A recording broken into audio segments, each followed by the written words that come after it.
Hello friends, welcome to Cavin's home. இன்றைக்கி வந்து பார்த்திங்கன்னா ஒரு நான் வெஜிடேரியன் ரெசிபி தாங்க பார்க்க போகிறீங்க. ஆட்டு ஈரல் வறுவல், மட்டன் லிவர் ஃப்ரை தாங்க செய்ய போகிறேன். வாங்க அதை எப்படி செய்யலான்னு பார்க்கலாம்.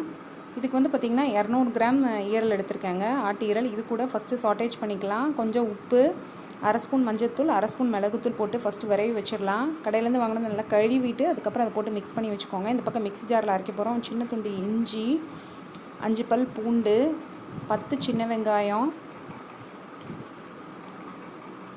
12 மிளகு,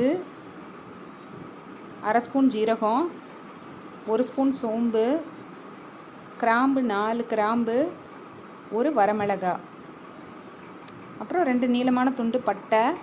இதை நல்லா பேஸ்ட்டாக அரைச்சி எடுத்துக்கோங்க தண்ணி சேர்த்து. இது வந்து பார்த்திங்கன்னா குக்கரில் தாங்க செய்ய போகிறோம். குக்கரில் 2 ஸ்பூன் நல்லெண்ணெய் சேர்த்துக்கோங்க. நல்லெண்ணெய் சேர்த்து அரைச்ச விழுதை சேர்த்துருங்க. சூடாக எண்ணெயில் ஊற்றணுங்க. அந்த மிக்ஸி ஜாரில் 1 டம்ளர் தண்ணி சேர்த்து இப்போது உள்ளே ஊற்றிடுங்க. நல்லா கொதித்து வற்றி வரட்டும். எண்ணெய் பிரிஞ்சு வரணுங்க. இது நல்லா கொதித்து வற்றி வரட்டும். இந்த மட்டனுக்கு வந்து பார்த்திங்கன்னா நல்லெண்ணெயில் செஞ்சால் தாங்க நல்லாயிருக்கும். இப்போ பாருங்கள், இந்த மாதிரி நல்லா வற்றி வந்துருச்சு. இந்த மாதிரி நல்லா வற்றி வந்ததுக்கப்புறம் இப்போ நம்ம ஈரலை சேர்த்துடலாம். ஈரல் வரை வைக்கும் போதே பார்த்திங்கன்னா நான் உப்பு சேர்த்துட்டேன். அதனால் இதில் உப்பு சேர்க்கலை. நல்லா இப்படி ஒரு 5 மினிட்ஸ் மீடியம் ஃப்ளேமில் வச்சு இப்படி நல்லா பரட்டிகிட்டே இருங்க ஈரல் கூட. ஏன்னா ஈரல்லேருந்து கொஞ்சம் தண்ணி பிரிஞ்சு வரும். அப்படி தண்ணி பிரிஞ்சு வந்ததுக்கப்புறம் ஒரு 5 சின்ன வெங்காயத்தை நீளமாக கீறி சேர்த்துக்கோங்க. ஈரலுக்கு வந்து பார்த்திங்கன்னா சின்ன வெங்காயம் சேர்த்திங்கன்னா நல்லெண்ணெயில் செஞ்சிங்கன்னா உங்களுக்கு அந்த கொச்சை வாடையே இருக்காதுங்க, சூப்பராக இருக்கும். இப்போ இது கூட நல்ல வெங்காயம் நல்லா வதங்கினதுக்கப்புறம் ஒரு டம்ளர் ஈரல் முங்குற அளவுக்குங்க, 1 டம்ளர்லேருந்து ஒரு 1.5 டம்ளர் அளவு தண்ணி சேர்த்துக்கோங்க. நான் சொல்கிற அளவுகளோடு செஞ்சு பாருங்க, கண்டிப்பாக எல்லாருமே விரும்பி சாப்பிடுவாங்க, குழந்தைங்கள்லேருந்து. இப்போ அது குக்கரை மூடி 3 விசில் விட்டு ஆஃப் பண்ணிக்கலாம். இப்போ 3 விசில் விட்டு ஆஃப் பண்ணதுக்கப்புறம் பார்க்கலாம். இப்போ நம்ம மட்டன் ஈரல் பாருங்கள் தண்ணியோடு எப்படி இருக்குது பாருங்கள். நான் ஊற்றினதே குறைவாக தான் தண்ணி ஊற்றினேன், ஆனால் பாருங்கள் ஈரல்லேருந்து தண்ணி விட்டுருக்கு. ஸோ இதை நம்ம கொஞ்சம் நேரம் வற்ற வைக்கலாம்.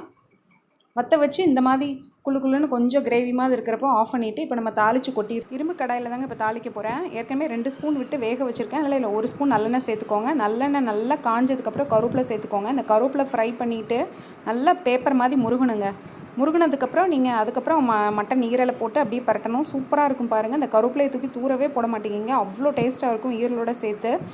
அப்புறம் வந்து பார்த்திங்கன்னா இந்த அயன் கடாய் வந்து நான் ஆன்லைனில் தாங்க பர்ச்சேஸ் பண்ணேன். எங்கே வாங்கினேன்னு சொல்லி டிஸ்கிரிப்ஷனில் லிங்க் கொடுக்குறேன், கண்டிப்பாக பாருங்கள் எவ்வளோ சூப்பராக இருக்குது பாருங்கள். நான் பிளேட்டிங் பண்ணதுக்கப்புறம் மட்டன் லிவர் ஃப்ரை வந்து இது வந்து பார்த்திங்கன்னா ப்ரெக்னெண்ட்டாக இருக்கிறவங்க, அப்போ அனிமிக்காக இருக்கிறவங்க, சீக்கிரமே நம்ம ரொம்ப டயர்டாயிரும் அப்படின்னு உள்ளவங்க வந்து கண்டிப்பாகவே ஹெச்பி வந்து இன்க்ரீஸ் ஆகுங்க, ஹீமோக்ளோபின் இன்க்ரீஸ் ஆகும். ஆட்டு ஈரல் வந்து வாரத்தில் 2 நாள் சாப்பிட்டிங்கன்னா ஓகே ஃப்ரெண்ட்ஸ், நீங்களும் இந்த ரெசிபி ட்ரை பண்ணி பாருங்கள். கவின்ஸ் ஹோம் சேனலை கண்டிப்பாக சப்ஸ்கிரைப் பண்ணிக்கோங்க. டாடா பை, அடுத்த வீடியோவில் சந்திக்கலாம்.